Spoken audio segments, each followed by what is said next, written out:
who, which gender would you say is the most? I assume it's men, but that's my assumption.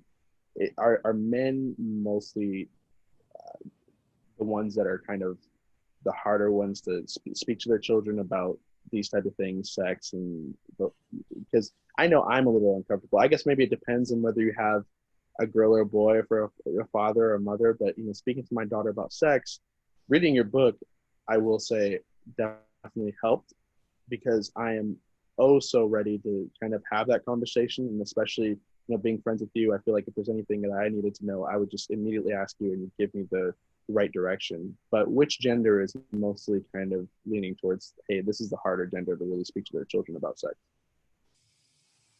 No, I think it's more cross-gender, meaning like a father talking to a daughter or a mother talking to a son seems to be where the awkwardness comes in.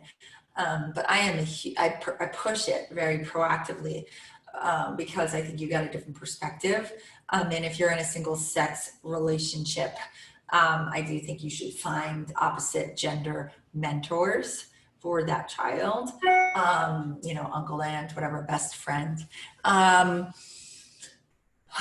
think the reason why it's awkward is because, you think, oh, like, this little boy is not going to want to talk to me about masturbation of his mother, but like, it's not true. If you just open the door, they'll tell you anything.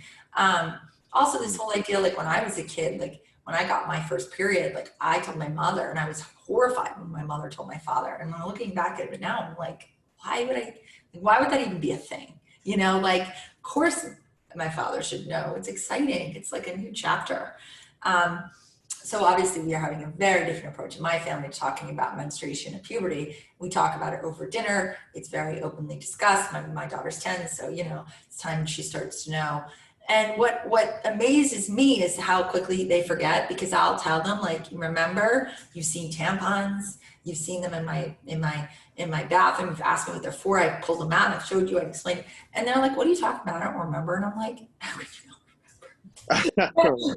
Right. It's like you have to keep saying it over and over and over because they just they have to be ongoing, the talks.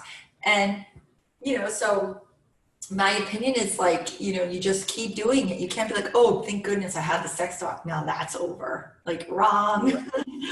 Try like another 5 times just this year alone, and then 5 times next year, and then 5 times a year after that.